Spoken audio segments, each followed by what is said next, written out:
that you're on one of our affiliates with Eddie-Trunk Rocks, and you started out as a radio guy. Do you still enjoy doing the radio end of it, Eddie? Yeah, tremendously. I mean, I've started out radio and still am radio and still do, if you count a podcast, I produce 8 radio shows a week, 6 of them live. So it's been, I've always loved radio. I love the immediacy of it. For me, the greatest thing, though, at this point, being in my later years doing it, having built an audience and built a following and really, become known for something and having autonomy. I mean, that's the number one thing for me, and it always was from the beginning, is to be left alone, to be able to do what I want, say what I want, play what I want. And the interesting thing about my radio career the last few years is that of all the shows that I do, that I just mentioned, every one of them except for 1.5 of them is talk. They're not playing music. And that's been great. People were like, wow, does that bum me out? And I'm like, nope, it's been great because, and I love playing music and sharing music with people, don't get me wrong, and I still have the outlets to do it. But the thing is basically the writing's on the wall that in radio, if you aren't doing more than playing records, you're going to get replaced by a computer. And it's happening everywhere. It's been happening for years.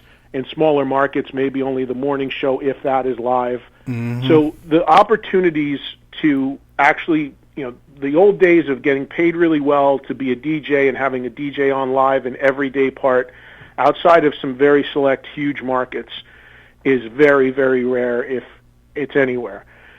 So that kind of sucks, but the good news is if you're known for talk radio and you're doing a talk show, a computer can't replace you. You're doing more than just playing a record and saying that was Def Leppard and here's AC/DC. Exactly. So making that transition was really, really big for me. I always incorporated elements of talk and interview into all of my shows, and that really paid off, because especially when it comes to satellite radio, because I did a weekly show for SiriusXM for about 12 years, and they thought I was crazy because I wanted to do it live.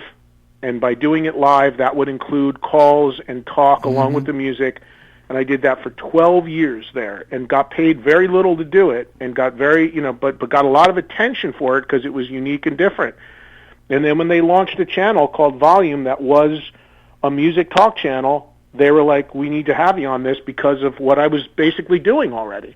So moving to the talk side at SiriusXM predominantly has been a game changer, because it changes everything. You have staff, you're paid well, you're taken care of, you do travel. I mean, it's a whole different thing. You're on what they call the entertainment and talk side, whereas opposed to the music channels, as great as they are, that's basically somebody going in and recording some drops between songs for the next 2 or 3 days out. And although that's all well and good, and that's what those channels are there to do, when you get onto the side where people are actually listening for you versus what you may or may not play, it changes everything. So it's been great. I have freedom. I can do it from the road. I can do it from my house.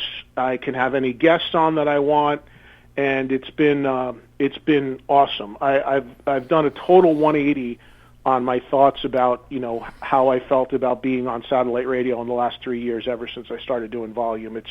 It's been great, and my program director there is great. We had a long talk before I accepted the deal. I said, I do a lot of stuff on the road. I don't want to give that up. He's like, do it from wherever you want. Make it work for you. He knows that I know my audience, and it's been and every once in a while I piss people off, but that's kind of good too. Yep, exactly. Yeah. So do you have any, you've interviewed so many people, is there any on your bucket list that you haven't interviewed yet?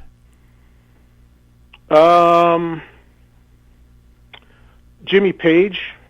Ooh, that's a cool one. Yeah, that would be a good Eddie Van Halen I interviewed once, but that was only on the phone. And I'll tell you what, and this is really crazy because I know him and I know the whole band, but I've never interviewed Steven Tyler.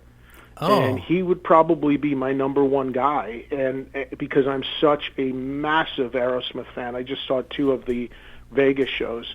And I know, actually I shouldn't say that. I've interviewed Steven with the group, like of course all 5 guys out there, and he was there. Mm. But it was, I did their launch for Guitar Hero or Rock Band, whatever that was they did. Okay. I've done a few things where it's been the whole group and the 5 of them sitting out there on director's chairs and me throwing questions. And I did something with them when they did the tour with Motley from Joe Perry's house. So I've interviewed them in a group setting, but I mean in a real one-on-one, comprehensive, interview. So I've done that with all the guys in Aerosmith quite a bit, except Steven. But I'd love to talk to Steven. I'd love to do a real in-depth with Eddie Van Halen, Jimmy Page, and a guy that's not a musician would be Howard Stern. Ooh. I'm a huge fan of Howard, and he was a big influence on me. And I would love to interview him. He's right down the hall from me at Sirius XM, but obviously he's down the hall, but also in another world, from me. So he's got his own compound down there. Well, Eddie, every time we've had you on the show in the past, we've asked you about a new group or a project that's kind of under the radar. And a few years ago, you gave us the Winery Dogs, which we're still digging to this day. Oh, yeah. You got anybody for us today? As far as like kind of just newer bands that I like? Yeah, just somebody that, is not huge in the mainstream. Under the radar right that now. we should be looking at. Maybe it's a compilation of a bunch of guys or, just anything that our audience should be checking out. Well, my 2 favorite newer, neither of them are brand new, but newer bands, without a doubt, are Rival Sons and the Struts. And they're both very different bands in terms of what they do. The Struts are very polished and borderline pop at times and, very slick and commercial 3-minute songs with huge hooks, where Rival Sons are more, kind of Zeppelin-rooted and big riffs and kind of can get trippy at times. But those 2 bands are, to me, far and away the best of the newer breed, and both of them are making tremendous strides. I mean, Struts are on tour now, selling out headline shows, and Rival Sons are about to do a co-headline with Stone Temple Pilots, awesome. Which is incredible. So they're both doing really well. There's younger bands and newer bands. I just had some new bands I had on my show recently, a band called Dirty Honey out of L.A., very cool band, very sort of Aerosmithy. These are really young bands. These guys are like in their early to mid-20s. Band called Joyous Wolf, also out of L.A. I think they're opening for Buck Cherry right now. Just got signed to Roadrunner. Very cool band. Band called Bishop Gunn. I love them. I'm seeing them next week. They're more southern-based, more sort of southern rock vibe. They're based in Tennessee now.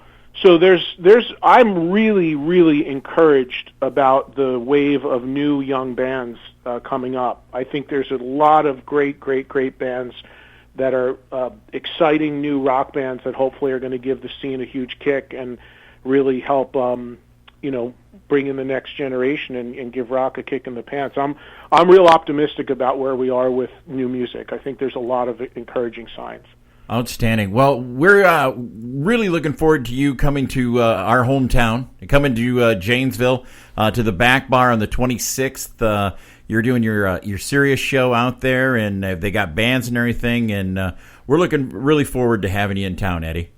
Well, thanks. It should be fun. It's been a little while since I've been to Wisconsin. I've got a couple friends that live there that I know for a long, long time, and you guys included, and I'm looking forward to coming out and seeing how it all goes. I mean, my understanding is the deal is I have to do my Sirius XM show from wherever I am if it's a weekday.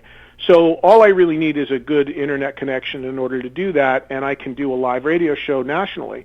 So I'm going to conceivably be able to do that, which would be live from 1 to 3 from the Back Bar, and I'm just going to do my show as I would normally on Friday. But my understanding is, and you guys have said you heard this, and I haven't confirmed it with the venue yet, but I'm pretty sure it's what we're doing, is that people can come down and maybe even maybe even put some people on the air, and that'll be 1 to 3 local time live, and then I'll come back later on at night and do this sort of speaking Q&A show that I do. which a lot of people have asked me what it is, and I really don't have a way to answer it because it's very, very loose. I used to do them quite a bit, and I haven't done one, honestly, in a few years.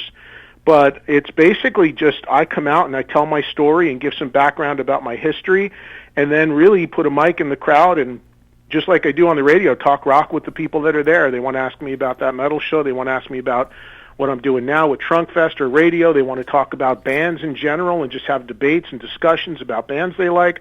All the stuff that I do on the radio. And then I always bring some prizes, and we end with a little Stump the Trunk and do that live with the audience. And then there will be, and then my understanding is there's 4 local bands playing. I don't know how that's going to be staggered, if they're all before me or I come on in the middle of those. But there will be live music as well, so it should be a fun night. And it's just, I'm not coming in with any sort of production or flamethrowers or smoke bombs or anything. No pyro. Just me and a microphone. We'll bring that. Fun. We'll bring that. Yeah, we'll bring that. We got you covered, bro. Are you going to bring Jennifer with the box of junk thing? Is she going to be there? Because no. Usually, what we need to do because I haven't. Actually, she got in touch with me not too long ago. It's good to hear from her, but.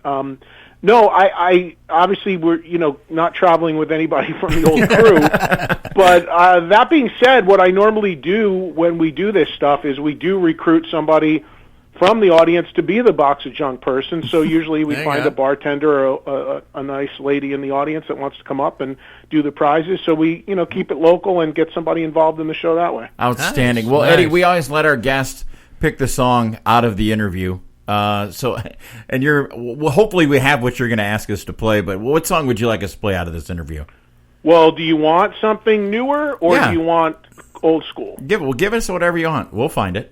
Okay, so I just talked about how much I love Rival Sons, who I think are the most important, one of the most important newer bands out there. I just think they're amazing. And there's a song on their newest album, which is called Feral Roots, I think is the best record they've made yet. So there's a song on that record called Too Bad, which is actually the current single, and it's just huge, huge riff. And Jay Buchanan is one of the best singers we have today, and just love these guys so much. Just big, loud, no-nonsense rock and some incredible singing as well. So cool. If you have it, Rival Sons, Too Bad from the new album Feral Roots. We do have that. All right. Well, Eddie, we look forward to seeing you when you come to town. You're always welcome here on Rock and Metal Revival, my friend, and we look forward to seeing you. Thanks for having me, guys. I look forward to seeing you at the Back Bar on July 26th and everybody else there in that area. It's going to be a lot of fun, and I appreciate you having me.